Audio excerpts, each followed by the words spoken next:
Assalamualaikum warahmatullahi wabarakatuh. Halo anak-anak, hari ini kita akan membahas tentang bunyi dan sifatnya. Kira-kira ada yang tahu nggak apa itu bunyi? Ternyata anak-anak, bunyi atau suara merupakan gelombang getaran yang timbul dari benda yang bergetar. Kenapa ya bisa terjadi? Karena ada gaya seperti pukulan, tiupan, atau gesekan yang diterima oleh benda tersebut. Nah, maka dari itu anak-anak, benda tersebut dapat bergetar dan dapat menghasilkan bunyi. Jadi anak-anak sudah tahu dong apa itu bunyi? Jika sudah tahu, kita lanjutkan ya. Nah, selanjutnya ada jenis gelombang bunyi. Ternyata anak-anak, intensitas berbeda dengan tinggi rendahnya suara dapat dipengaruhi oleh frekuensinya. Berdasarkan frekuensi, bunyi dapat dibedakan atas beberapa jenis, yaitu infrasonik, audiosonik, dan ultrasonik.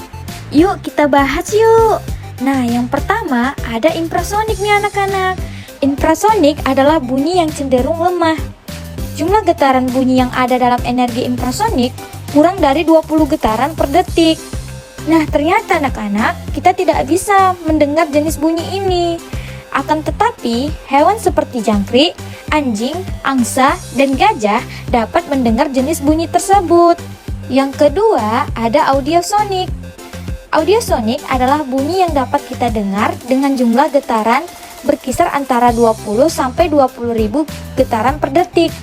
Nah, ternyata anak-anak, tidak hanya hewan saja yang bisa mendengar bunyi ini. Kita juga bisa loh mendengar bunyi ini. Dan yang terakhir ada ultrasonik. Ultrasonik adalah bunyi yang sangat kuat dan levelnya sudah di atas audiosonik. Nah, jumlah getaran bunyi dari ultrasonik dapat mencapai lebih dari 20.000 getaran per detik.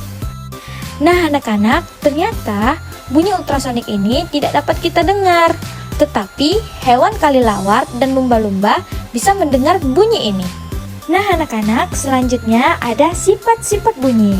Yang pertama, bunyi dapat merambat, yang kedua bunyi dapat dipantulkan, dan yang ketiga bunyi dapat dibiaskan. Yuk kita bahas yuk dari ketiga sifat-sifat bunyi ini. Yang pertama ada bunyi dapat merambat anak-anak. Bunyi dapat merambat melalui media padat, cair, dan gas. Namun anak-anak, bunyi tidak dapat merambat di ruang hampa atau di ruang tanpa udara. Yang kedua, bunyi dapat dipantulkan. Tahukah kamu kalau suara bisa dipantulkan? Betul, bisa. Kenapa? Karena ketika suara mengena benda keras seperti batu, tembok, atau lantai, maka suara tersebut akan terpantul kembali ke arah asalnya. Nah, proses pantulan suara ini dikenal sebagai gema atau gaung. Nah, anak-anak, kira-kira di rumah kita bisa mendengar gema nggak ya?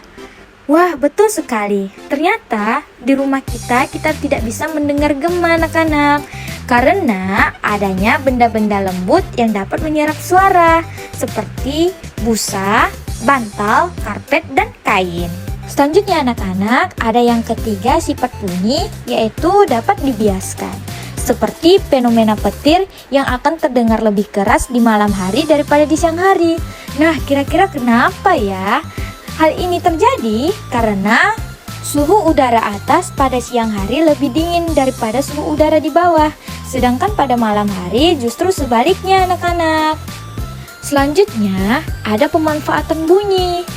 Ternyata, hewan seperti kelelawar, paus, dan lumba-lumba memiliki kemampuan yang disebut ekolokasi, di mana dapat mengeluarkan bunyi dan mendengarkan kembali bunyi yang dipantulkan oleh objek-objek di sekitarnya, yang berguna untuk mendeteksi musuh, menentukan arah, mencari makanan, serta berkomunikasi.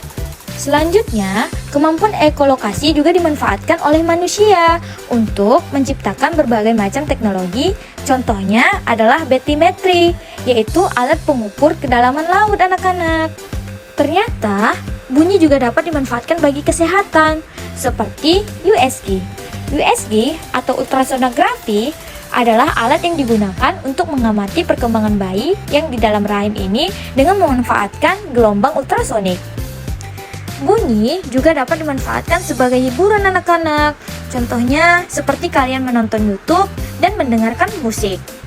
Nah, baik anak-anak, sekianlah dari pembelajaran kita hari ini. Sampai jumpa di pembelajaran selanjutnya. Wassalamualaikum warahmatullahi wabarakatuh.